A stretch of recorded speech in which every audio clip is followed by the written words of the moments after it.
ಹಿಂದೂಗಳನ್ನು ಕೊಲ್ಲಬೇಕು, ಮನೆ ಗಂಡಸರನ್ನು ಕೊಲ್ಲಬೇಕು, ಇದೇ ರೀತಿಯಾದಂಥ ಟಾರ್ಗೆಟ್ ಮೇಲೆ ಅವ್ರು ಬಂದಿದ್ರು. ಅದರಂತೆ 30ಕ್ಕೂ ಹೆಚ್ಚಿನ ಮಂದಿಯನ್ನು ಹೊಡೆದು ಹಾಕಿದ್ದಾರೆ.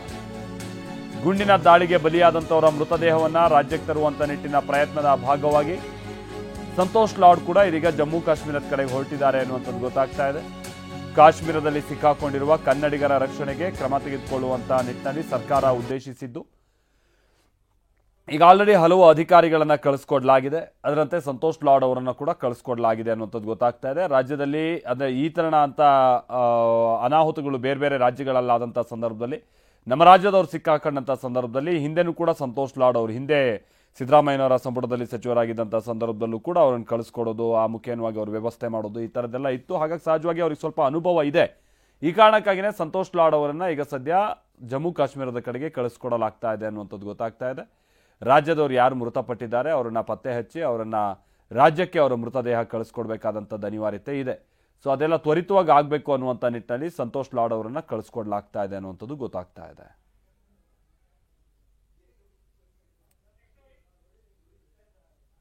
ಮುಖ್ಯಮಂತ್ರಿಗಳ ಸೂಚನೆ ಮೇರೆಗೆ ಮಂಜುನಾಥ್ ಹಾಗೆ ಭರತ್ ಭೂಷಣ್ ಅವರ ಮೃತದೇಹವನ್ನು ತರುವಂಥ ನಿಟ್ಟಿನಲ್ಲಿ ಸಂತೋಷ್ ಲಾಡ್ ಹೋಗ್ತಾ ಇದ್ದಾರೆ.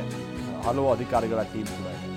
ಪತ್ನಿ ಹಾಗೆ 3 ವರ್ಷದ ಮಗು ಭರತ್ ಭೂಷಣ್ ಅವರು ಉಗ್ರರ ದಾಳಿಗೆ ಬೆಂಗಳೂರು ಮೂಲದ ನಿವಾಸಿ ಅಥವಾ ಅವ್ರು ಹಾವೇರಿ ಅವರು ಅನ್ನೋದು ಗೊತ್ತಾಗ್ತಾ ಇದೆ. ಬೆಂಗಳೂರಿನಲ್ಲಿ ವಾಸಿಸ್ತಾ ಇದ್ರಂತೆ ಭರತ್ ಭೂಷಣ್ ಅವರು ಬಲಿಯಾಗಿದ್ದಾರೆ. ಪತ್ನಿ ಹಾಗೆ 3 ವರ್ಷದ ಮಗುವನ್ನ ಬಿಟ್ಟು ಭರತ್ ಅವರ ಹತ್ಯೆ ಮಾಡಲಾಗಿದೆ. ಭರತ್ ಭೂಷಣ್ ಅವರ ಹತ್ಯೆ ಕೂಡ ಅಷ್ಟೇ ಕ್ರೂರವಾಗಿದೆ. ಪತ್ನಿ ಹಾಗೆ ಮಗುವಿನ ಮುಂದೆಯೇ ಭರತ್ ಭೂಷಣ್ ಅವರ ಹತ್ಯೆ ಆಗಿದೆ.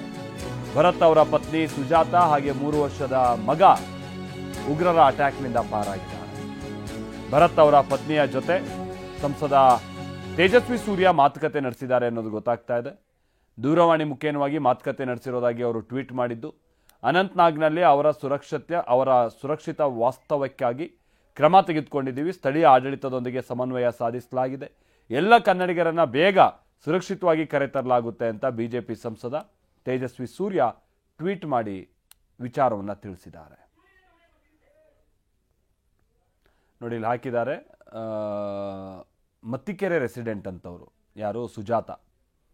ಹರ್ husband Shri Bharat Bhushan was shot dead ಅನ್ನುವಂಥದ್ದನ್ನು ಅವರು ಉಲ್ಲೇಖ ಮಾಡಿದ್ದಾರೆ. Coordinated with the local administration for the safe stay ಅನ್ನುವಂಥದ್ದನ್ನು ಅಟ್ ಅನಂತನಾಗ್ ಅನ್ನುವಂಥದ್ದನ್ನು ಕೂಡ ಅವರು ಉಲ್ಲೇಖ ಮಾಡಿದ್ದಾರೆ. ಬಹಳ ದುರಂತದ ಸಂಗತಿ ಇದು. ಆಮೇಲೆ ಬಹುಶಃ ತೇಜಸ್ವಿ ಸೂರ್ಯ ಅವರು ಕೂಡ ಜಮ್ಮು ಕಾಶ್ಮೀರದ ಪ್ರವಾಸದಲ್ಲೇ ಇದ್ದಾರೆ ಅಂತ ಕಾಣಿಸುತ್ತೆ. ಸೊ ಈ ಟೈಪ್